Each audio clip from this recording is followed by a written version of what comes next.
The Pod Network Entertainment. Pero wag kayong ma-pressure kung yung mga kaibigan ninyo na mga tao sa paligid ninyo bago yung mga gamit kasi nga Christmas season. Tama. Alam ko maraming sale. Alam ko maraming discounted items. Pero konting tiis kasi alam mo yan, delayed gratification. Basta wala kang utang, wala kang ibang iniisip, mas okay yung ganun. Kaysa naman bago nga gamit mo pero hindi pa bayad hindi pa bayad.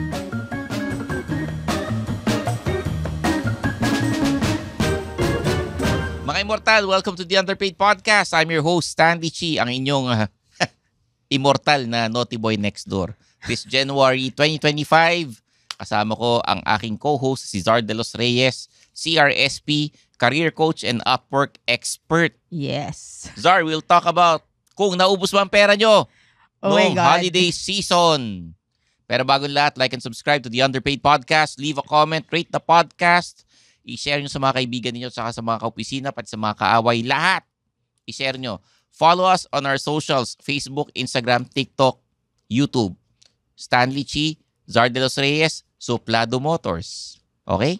Okay. LinkedIn din. Specifically sa LinkedIn, sa akin sa LinkedIn, Yeah. na-appreciate ko yung mga messages nun sa LinkedIn. So, makipag-connect lang kayo. Kung ayaw nyo makipag-connect, mag-follow na lang kayo. Oh. Pero leave a message kasi sumasagot naman ako sa lahat. Dapat.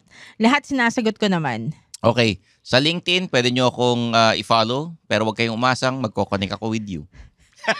Hindi ka naman nag-check eh. Then, nag-check naman ako. Nag-check ako. Nag-check ka ba? Oo, kung may bagong opening. Ah. Check ko yun, di ba? Oh. Pag-uusapan natin, naubos ba ang pera ninyo nung holiday season?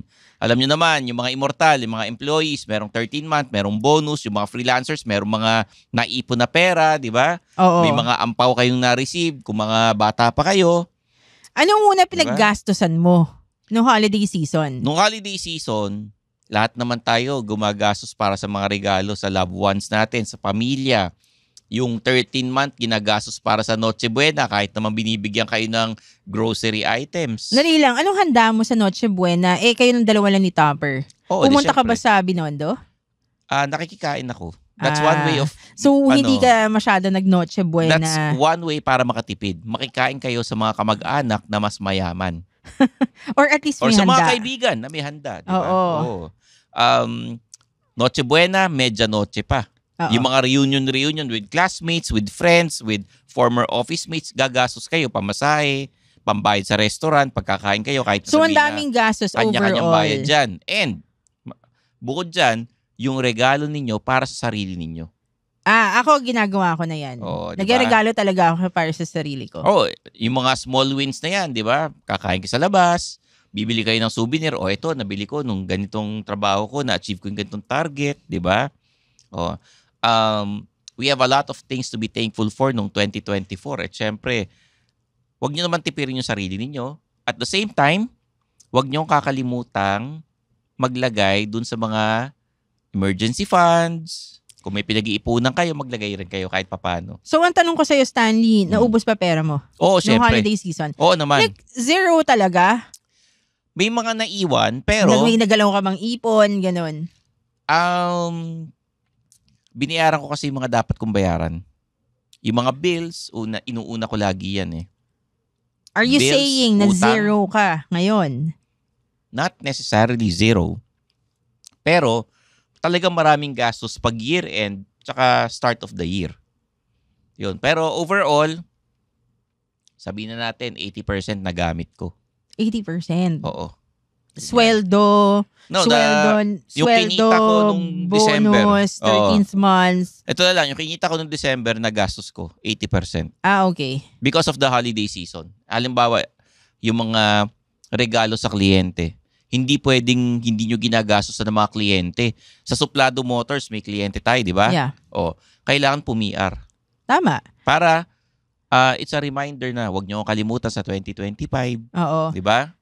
Ako nung holiday season ng gastos ko, well, a lot of it went to my family kasi hindi kami nagluluto sa bahay. Like, me and Basil, my son. Hindi kami nagluluto sa bahay. Kasi kami dalawa lang at saka yung dalawang aso. So, ang ginagawa ko, nasa hotel kami. Kung kaming dalawa ni Basil lang, magtititigan lang kami. So, ini-invite ko yung si Pia, yung sister ko, yung mom ko, at saka si Francis, yung pamangkin ko. Ba't di niyo in-invite yung aso? Hindi naman pwede magdala ng aso Iniiwan ko yung aso, bumabalik rin naman ako Okay. Ayun, hindi naman kami nagsistay sa hotel Pero yung mga ganun, like for example, doon sa hotel na pinag-dinneran namin, bayad doon per person is 2,000 plus. So almost 3,000. And then pag New Year, almost 4,000 per person Oo. So that's a lot of money. And meron pa mga gifts. Yung mga gifts naman, dahil syempre magbibigay ka lang ng gifts dun sa mga parties. Kung makikita mo yung mga friends mo sa parties, close friends, sino pa ba? Mga kamag-anak, ganon. So, all in all, kasi ako nag-iipon ako even before Oo, Christmas. hindi. Tsaka kasi wala ka na namang utang na binabayaran. Meron, may kotse ako Oo. Oo, utang yun. Hindi, kasama na yun sa mga Credit monthly card. bills mo. Oh, credit card. So, overall, naubos pa pera ko? Hindi. Very mindful ako sa money So, very mindful. Tapos nagpa-budget talaga ako. So, hindi naubos ang pera ko.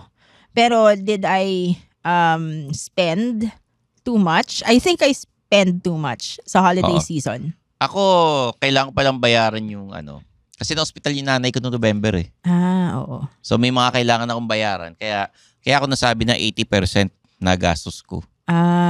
May hinuhulog-hulugan ako. Mga immortal, yan ang huwag nyo kakalimutan. Kung may utang kayo, kahit December pa yan o January kailang bayaran nyo. Unahin nyo yan. Ito pa, I have a second job. That's also the reason why hindi ko nagagalaw masyado yung sweldo ko. Like, nagagalaw ko pa rin naman. But not as like before na talagang nagagastos ko. Meron akong second job, tapos noong October, meron akong third job. October hanggang November. So, meron akong extra money talaga. Talaga binabala ko yun kasi sa totoo lang, gusto ko mag-ipon talaga like this year.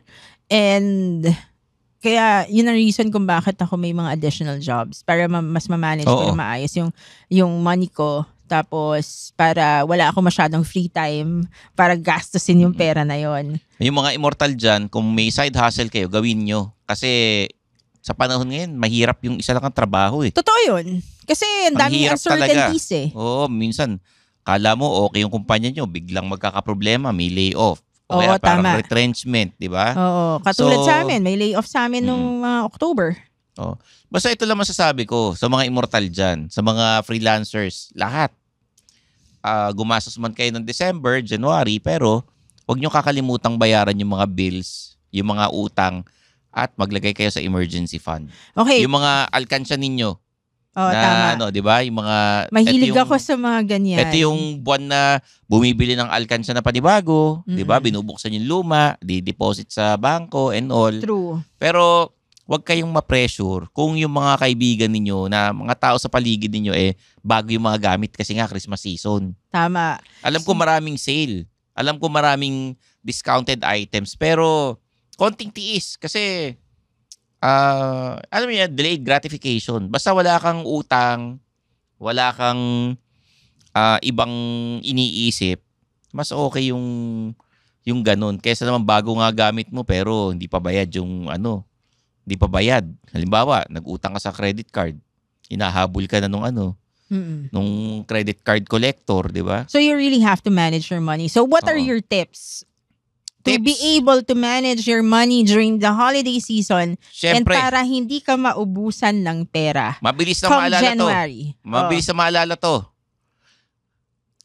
Kung hindi nyo kayang gumastos para sa mga reunion, wag na kayong mag-attend. I agree. Diba? I agree. Tapos, mag-attend kayo ng reunion, makikichismis lang kayo. Tapos makikita nyo yung iba, may irita lang kayo. Diba? May ibang classmates, ibang kamag-anak. Kung wala kayong pambayad, KKB, kanya-kanyang bayad, di wag na kayo magpakita, diba? Unless may mayaman kayong kamag-anak that would pay for the entire handaan. Yun, magpakita kayo, okay lang. Walang problema. Kung hindi kaya, wag kayo makipagsabayan. Pangalawa, kung kaya makikain, gawin nyo.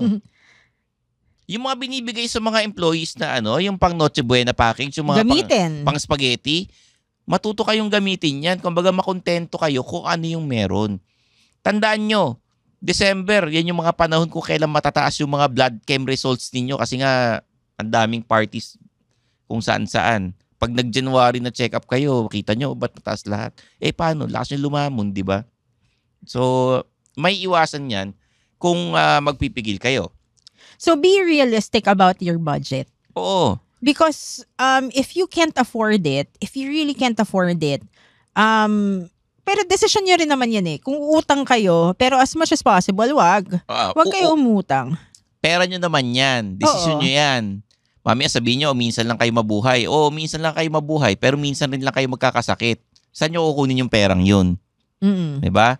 Yung ninong-ninang kayo, marami kayo inaanak. Okay yan. Ibig sabihin, marami kayong kaibigan. Pero, hindi nyo naman kailangan maging best ninong or ninang. Hindi naman yan patalbugan ng regalo. Ano yan? The reason why kinuha kayo ninong at ninang, pangalawang magulang kayo ng bata Oo. Diba? And then there are a lot of options like hindi ka naman kailangan gumastos ng mahal para maging best ninang or best ninong or best tita. You could just manage your budget and make it homemade or handmade. Daan nyo sa prayers. Libre yun. Or card.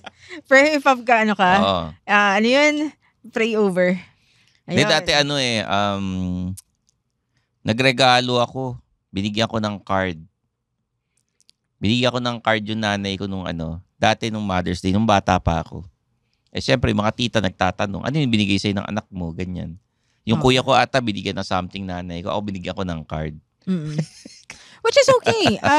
At least it's the thought really that as long as maganda yung pag na nakasulat sa card. Pag wala kang pera, ganun talaga. Kailangan magtipid.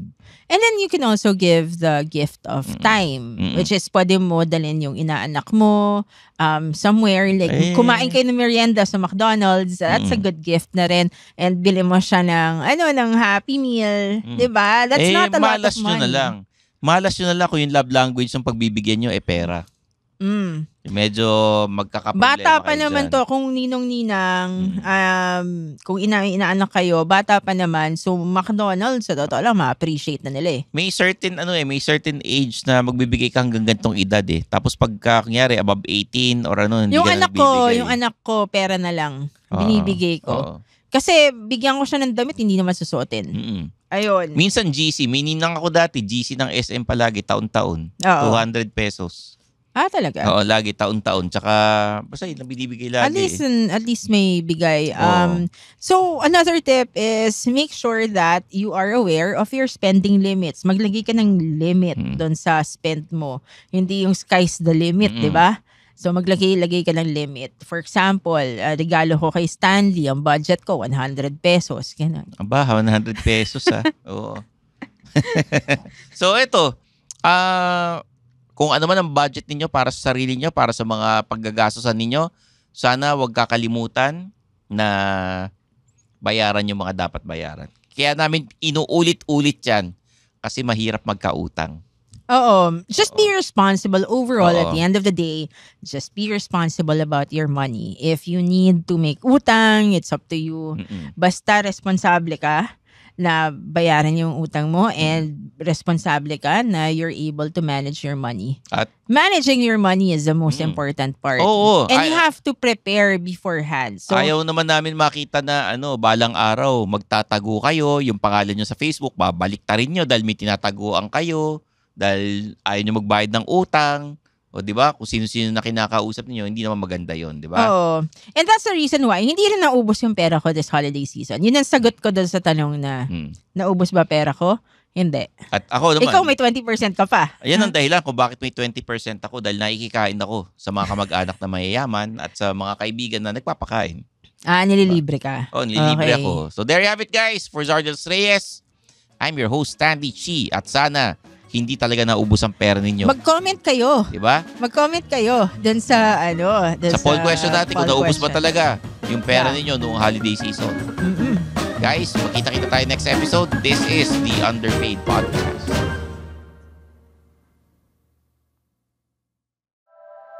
The opinions of podcast creators, hosts, and guests are not necessarily reflective of the official stance of the Pod Network Entertainment, its hosts, or other network programs. The content created by the people behind the podcast is personal and not meant to harm any religion, ethnicity, group, organization, company, or individual.